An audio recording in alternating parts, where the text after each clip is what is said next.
Okay, so where we left off, my checkpoint functionality is working. If I touch the checkpoint and then die, I respawn at the checkpoint. But it's very unclear the difference between when I've activated that checkpoint and when I haven't. So for example, observe there's no difference in that checkpoint before I touch it. So if I hit it now, I respawn at the beginning. If I activate the checkpoint and touch it, I respawn at the checkpoint. That's an important difference, but the player is going to have a difficult time understanding when the checkpoint is actually activated. And so that is a big feedback issue. And honestly, feedback is one of the most important elements of game design that, beginning game developers overlook. So we're going to work on a multitude of ways to give the player feedback for when they touch this checkpoint so they understand that it's activated. So first of all, I want to give the player some sort of indication that this is actually an important object from the get-go. Right now it looks, it's just very static, right? It doesn't call out attention to itself.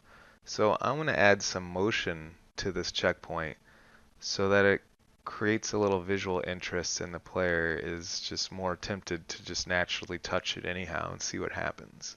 So that's going to be our first step. So let's go to our checkpoint script here. I'll double click it and open it in Visual Studio. And I'm going to add some functionality so that the checkpoint is slowly rotating. And so first thing I'll do is let's create a serialized field variable that'll be used for the rotation speed. So the checkpoint will just sort of passively be rotating so it calls attention to itself as an important object. The player might want to see what happens if they touch. So we'll make a serialized field and we will call this private float rotation speed. And I guess I can give it a default value. We can, so this I'm going to be calling, we'll be rotating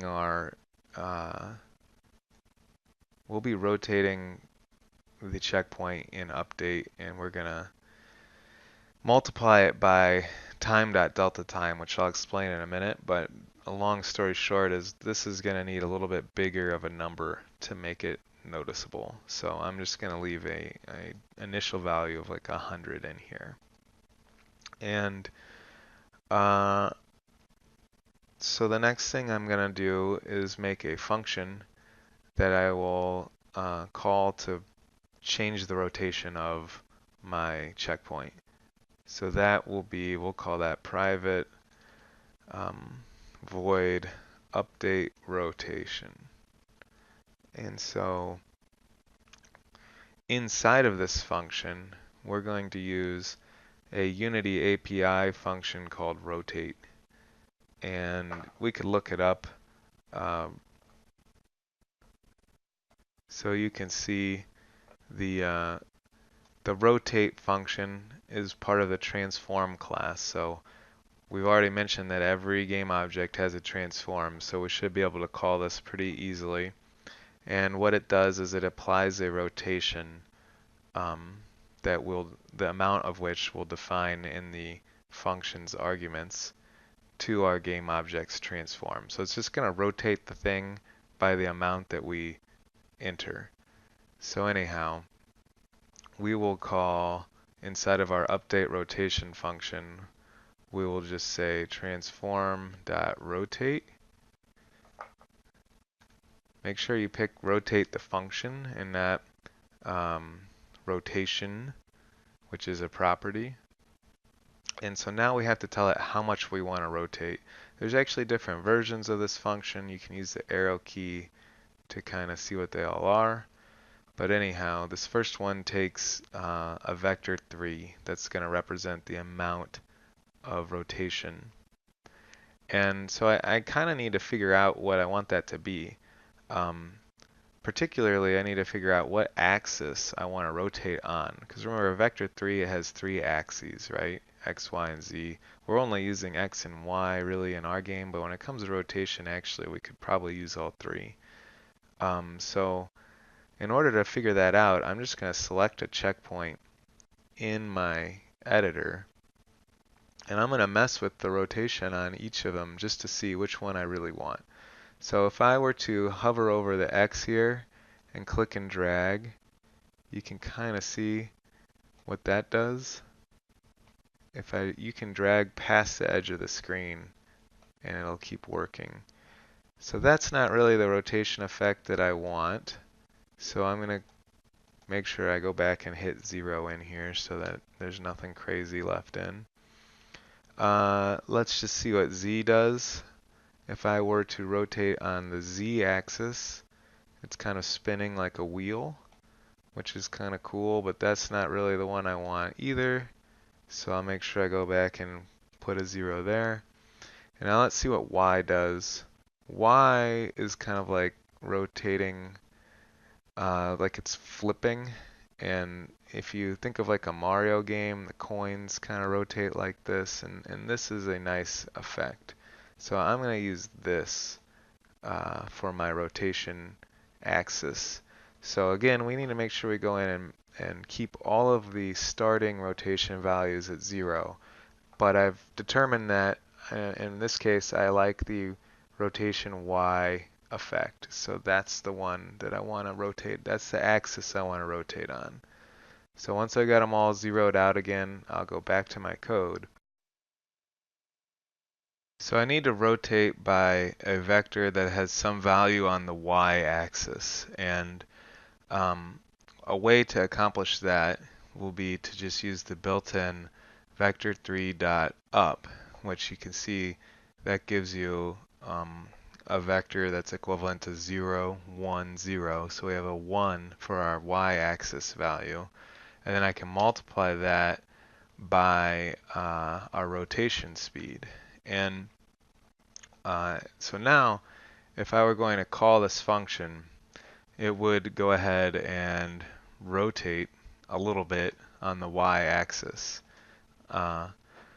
In order to make it appear like an animation, I need to call this function real fast over and over. And so that's an indication that we need to use Unity's update function. So I previously had deleted that, so I need to get it back. So I'm just going to start typing update, and then IntelliSense should recognize it. And now we have our private void update back. And inside of update, I'm going to call update rotation. So now I'm calling this function over and over real fast. And that should give us an animated rotation effect.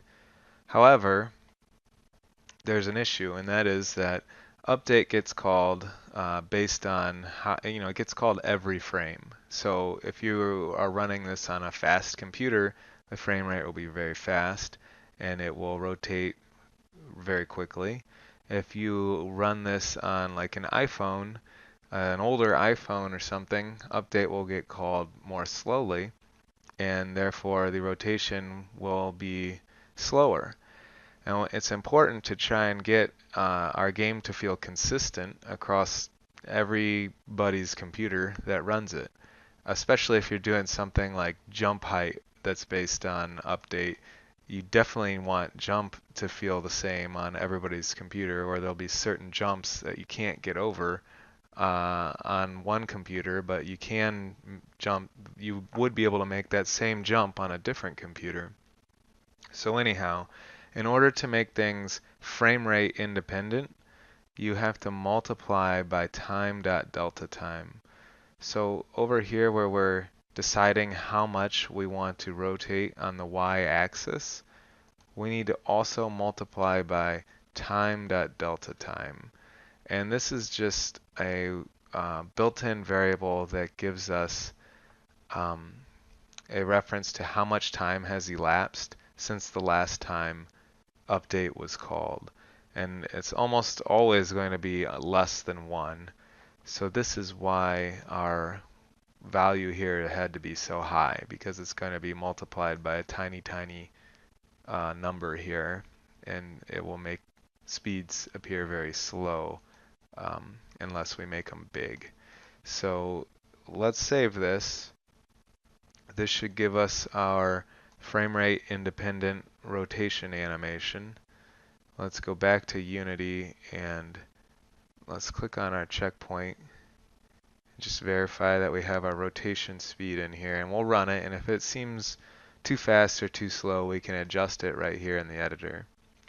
And I think that's actually pretty good for just a passive rotation. Now you can see this already is creating a lot more visual interest in this particular checkpoint game object, so it makes me want to move towards it and see what it does. But what I still am missing is any kind of feedback that I've done something important when I touch it. So what are some things we can do to give the player better feedback? What I want to do is essentially add two states to this. So their checkpoints will start in a sort of inactive state, and then when they become the current checkpoint, they'll have an activated state that looks, bigger and bolder and more clear. So that's going to be our next step here.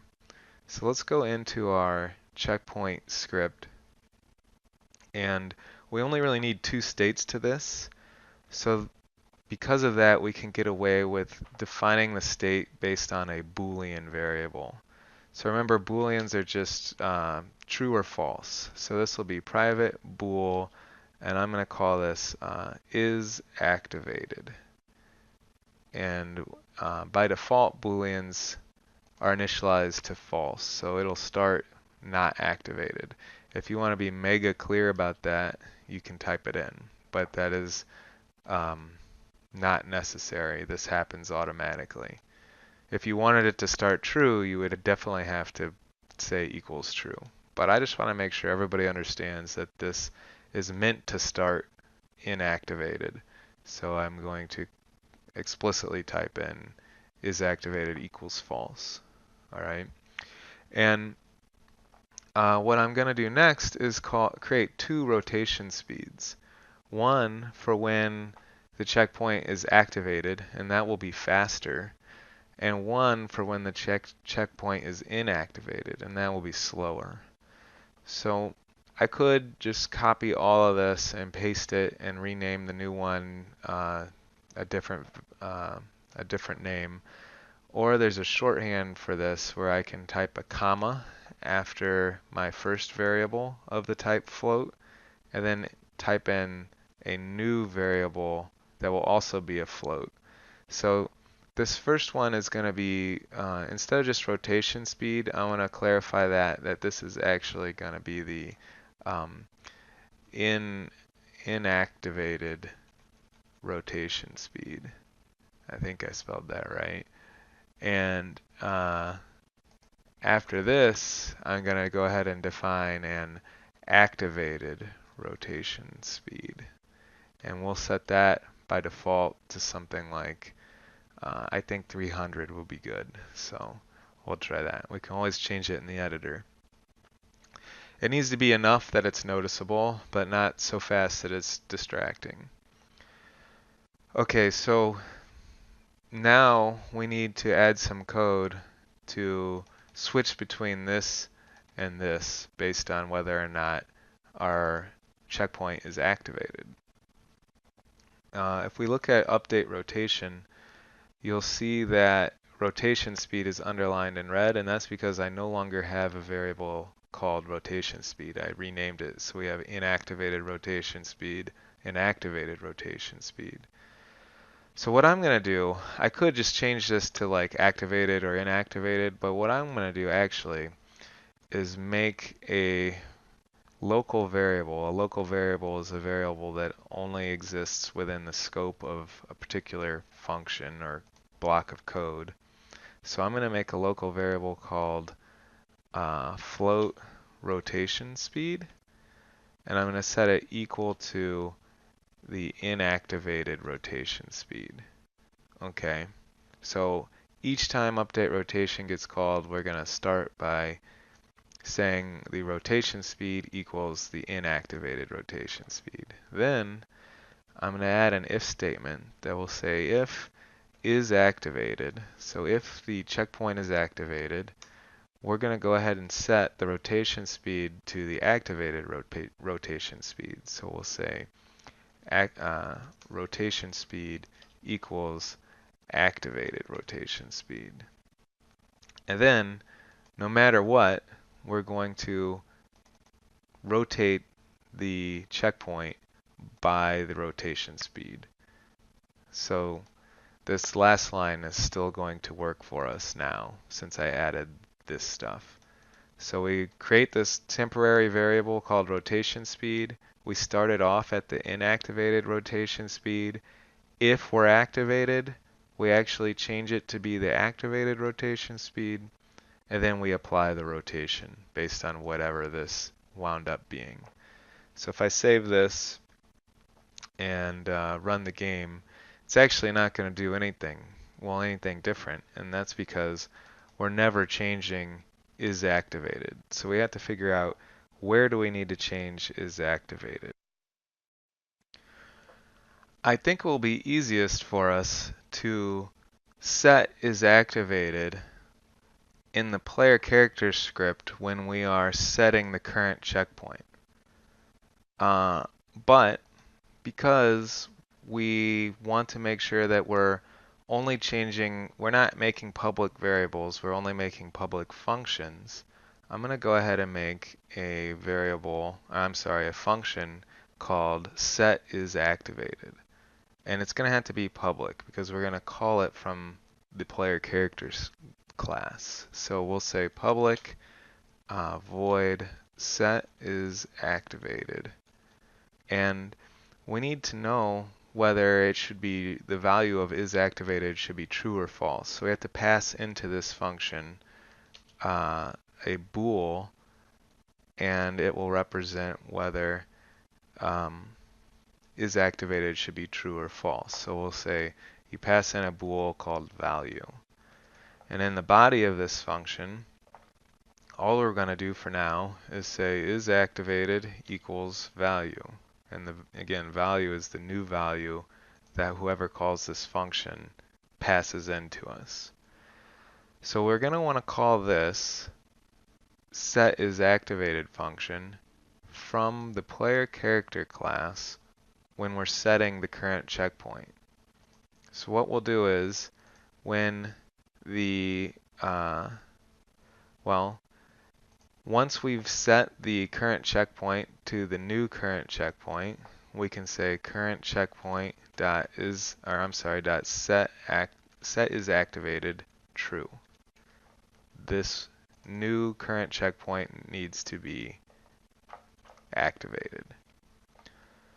And what we also need to do is make sure that we set the previous current checkpoint setIsActivated to false. So what we'll do is say current checkpoint dot setIsActivated false. Then we will change the current checkpoint to the new current checkpoint and set the new current checkpoint to activated true.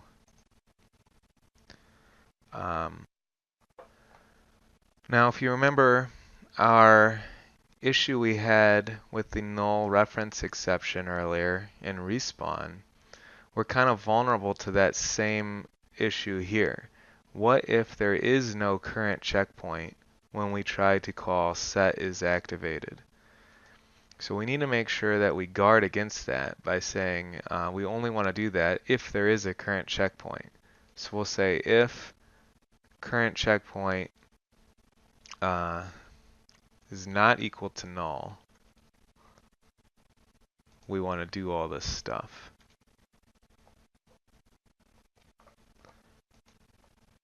And so that should take care of that. I just added an extra line break here to kind of visually separate these two things. So if there's no current checkpoint, we're not going to do this little line 104 here. If there is a current checkpoint, we're going to disable it.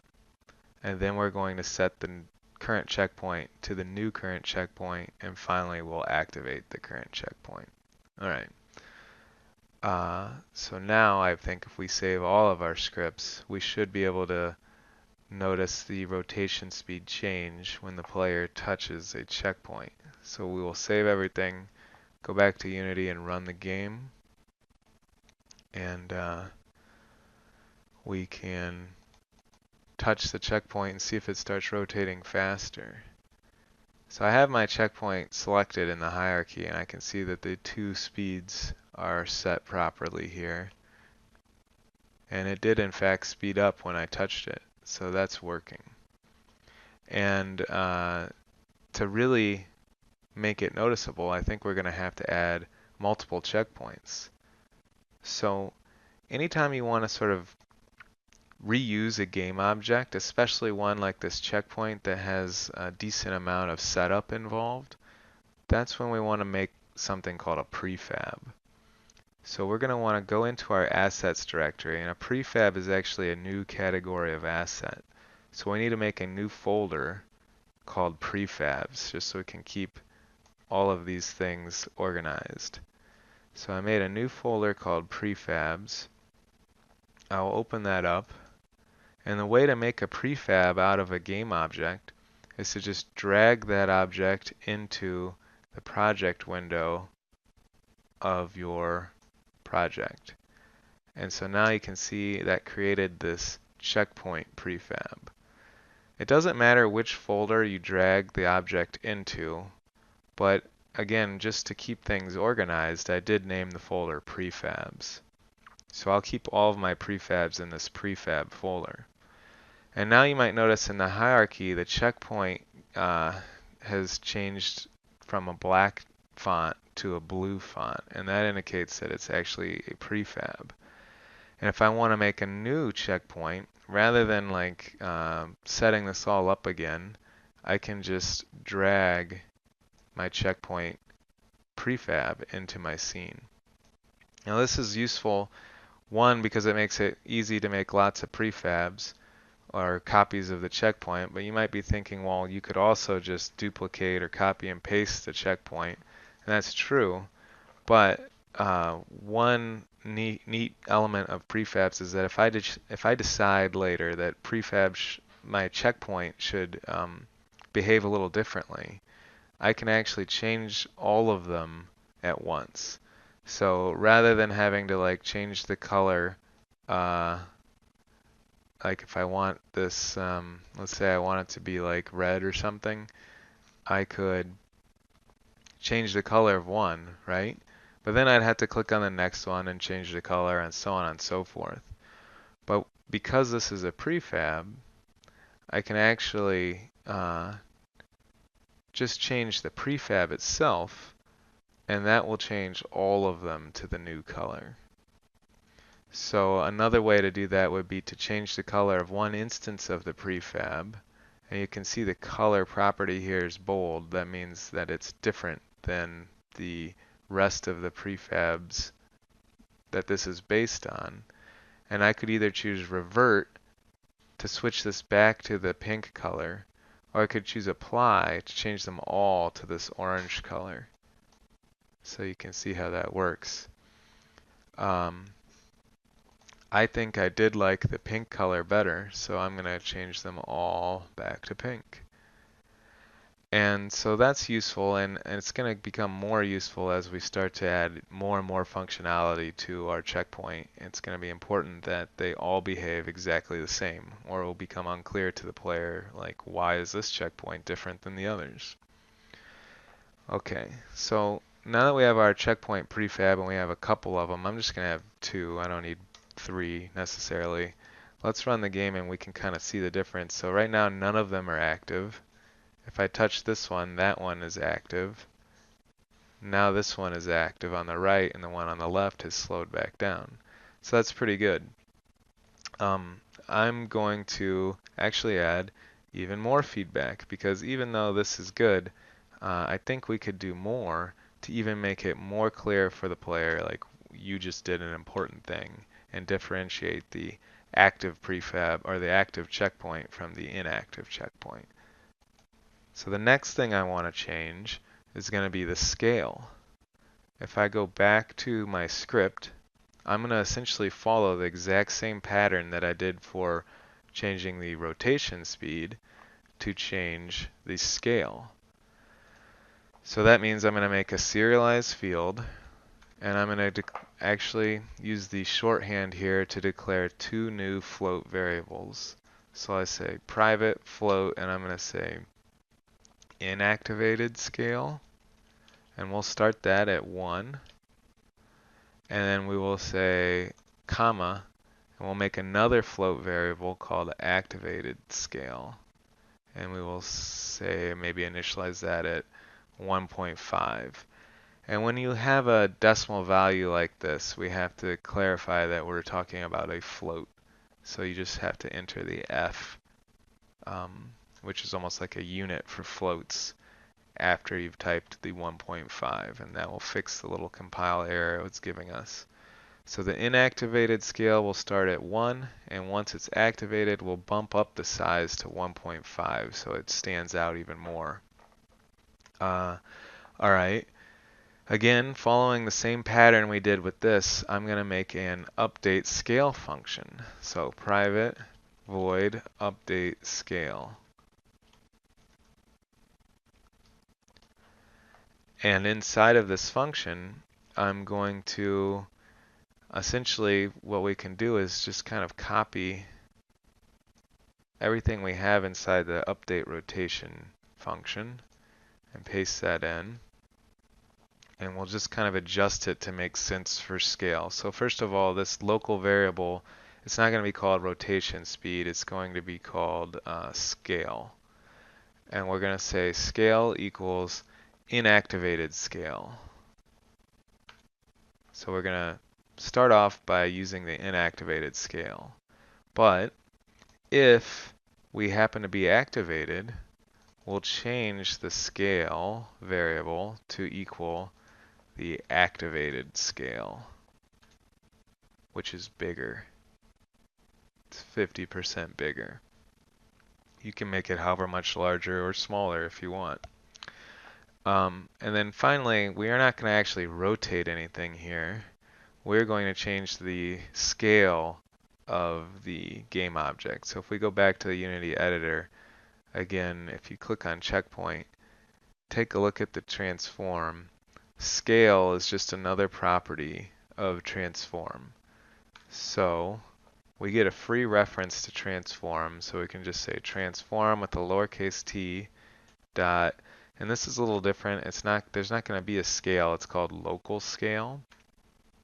And so we'll set the local scale equal to scale. Now this isn't working actually, because scale is a float and local scale is a vector 3. Again, if we were to go to the editor, you'll see scale has 3 values. So you could scale just on the X and make it really wide, or just on the Y and make it really tall. But we want to actually scale uniformly. I want the whole thing to be 50% bigger. So actually what I need to do is say vector3.1 times scale. So vector3.1 is just a shorthand for getting a new vector3 with 1 for the x, 1 for the y, and 1 for the z, and then multiplying that by our float scale, which will just multiply each of those values in the vector times our float here, which is going to be 1.5. So it'll make them all, instead of 1, it'll be 1.5. Alright, so now we just again have to figure out when do we want to call update scale. Well, we could call it an update, and that would actually work. We could update the scale every single frame. So every single frame, we would call this function, check if we're activated, and change the scale. But it's actually kind of unnecessary. It was necessary for rotation because in order to get the smooth animation effect, we do have to call this every frame. Just we're changing it a little bit every frame very fast, and that's how you create the illusion of animation. But for scale, it's just going to be two states. It's just big or small. And so it doesn't need to be called every single frame really fast. It just only needs to be called when it changes. And so I know when my scale might possibly change is whenever I'm setting the is activated value. So when this changes from true to false, that's when I want to update the scale. So I remove update scale out of update because it's just kind of inefficient to call code every single frame unless we need to. And instead, I'll call it where I set is activated. So this is the one time where is activated can change. And so after I've changed it, this is when I will want to update my scale.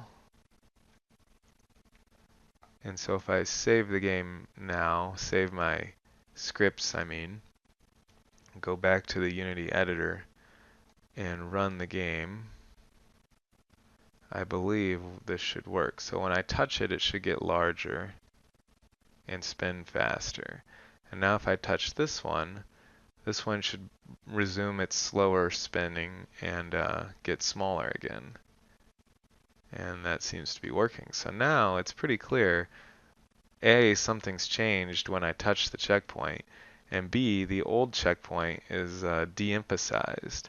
So there's a lot more effective feedback happening about which is the active checkpoint. Alright, so before we call it quits on this video, I actually want to add one more layer of feedback. And that's going to be changing the color so that the active checkpoint is different color than the inactive checkpoint. So again, to accomplish that, we'll go back to our checkpoint script, and we're going to follow this exact same pattern one more time, but it's going to work in a little bit different of a way. So if you say serialize field private, and so it won't be a float this time. Here's the difference. This time it's going to be something of the type color. And so it's really easy to define colors in the editor. It's kind of more difficult to figure out what colors what in code. So I really like that you can expose colors to the editor with serialized field. It just makes it easy to define different colors. So we're going to define one color called the inactivated color, and I'm not going to give it an initial value because, like I said, it's just kind of hard to figure out what it should be in code. And I'm going to make another color called activated color, and again, I will not give it an initial value. So if I save this and go back to Unity and click on my checkpoint, you should see now that there are two colors that we can define in the editor here. So you can click this and then choose a color on this color picker. But before we get carried away, we need to actually add the rest of our code so that this actually does stuff. So anyhow, this is a cool trick for defining colors in the editor, is just by exposing them to the editor with serialized field. And we've made an update rotation function, we made an update scale function. We're going to make one more called update color. So it'll be private void update color. And again, we can just kind of copy this stuff right here and paste it back in our new function. But update color is going to take a little bit more effort. So we'll start off just the same. We'll say color, and we'll just call it color with a lowercase c equals inactivated color. And then we'll say if is activated, instead we want color to equal the activated color. And then here's the part that's kind of going to have to be different. Color doesn't belong to transform. if we go back to Unity in the editor here, if I check transform, it only has position, rotation, scale, no color. Well, what has color? It turns out color belongs to a component called sprite renderer. So this is the thing, I need access to this component so that I can change the color property of it. And remember, transform is the only component that every game object is guaranteed to have.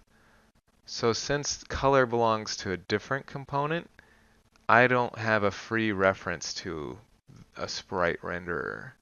I have to create a new reference and then initialize it. So the way we'll do that is going to be with getComponent again. I know that I want to grab a reference to the sprite renderer that's on the same game object as my checkpoint script, right? So that means I can call getComponent from this script, and it'll search that game object for a sprite renderer component. And that's what we'll do. So first step is going to be just create a private variable of the type sprite renderer, and we will call it sprite renderer with a lowercase s. That's a good naming convention. The class itself is called sprite renderer with a capital S, and then our instance of it is called sprite renderer with a lowercase s. And we need to initialize this variable so that we don't get the null reference exception, because right now this thing is just equal to nothing. I need to set it equal to this specific sprite renderer. And I'll do that by calling getComponent, but I have to figure out where I want to call getComponent. And a good spot to initialize things in Unity is in the start function. And you might remember before I deleted the start function that comes in by default in all my new scripts, there was a comment here that said use this for initialization. And that's just what we're going to do here.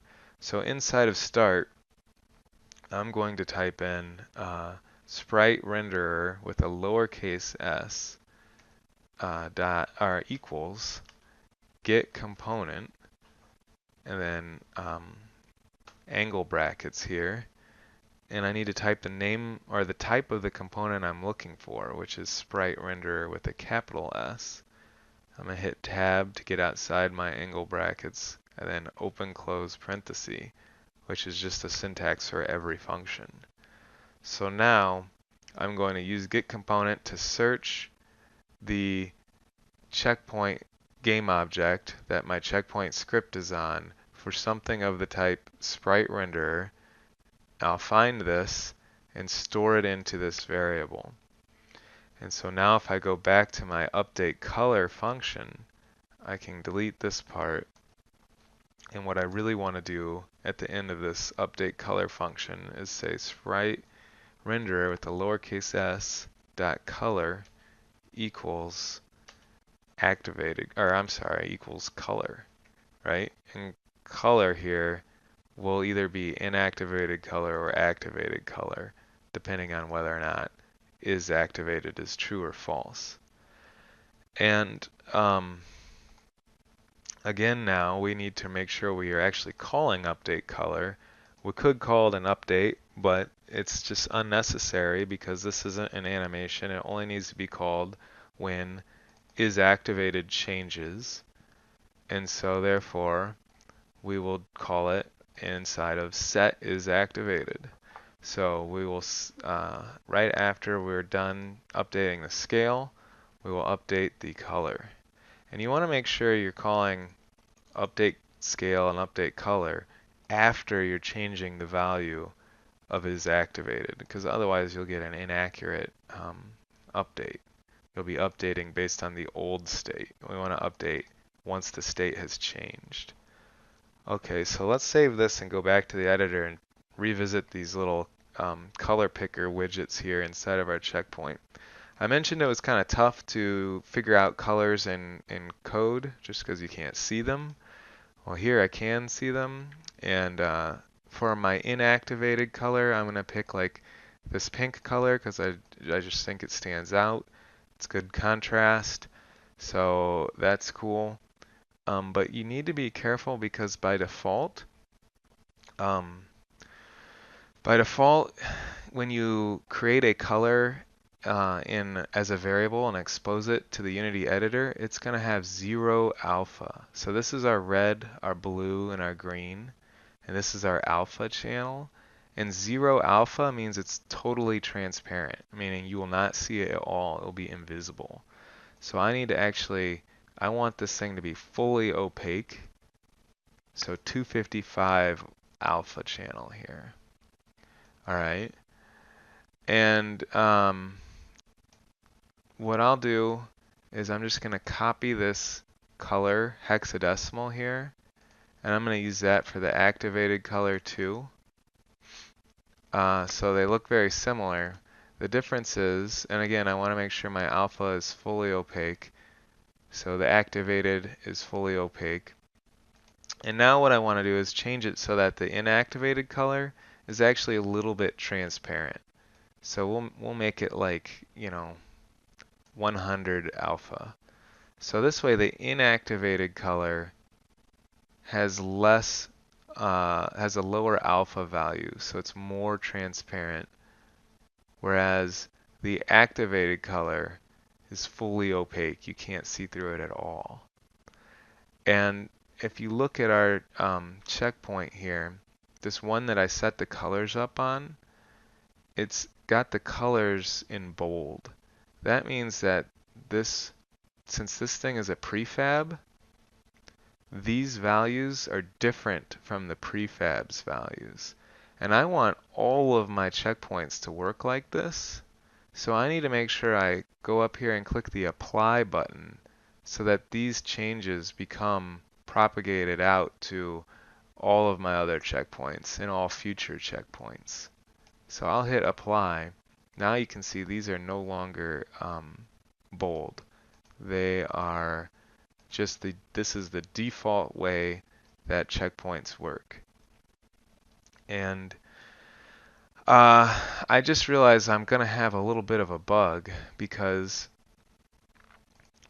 if I revisit my logic about when I need to update the color, it's not just when isActivated is true, or when the value of isActivated changes. It's also at the very beginning of the game. So I want to make sure I update the color at the very start of the game.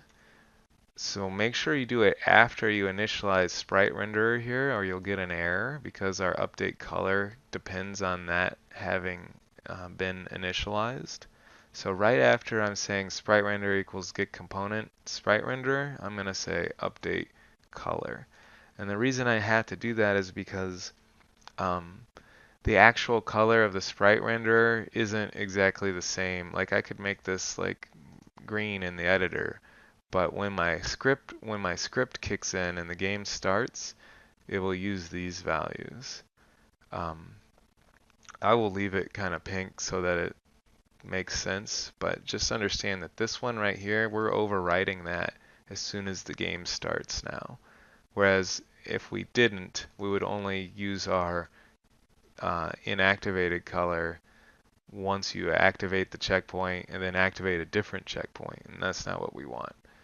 So basically we want to initialize our colors when the game starts, right? That makes sense to me.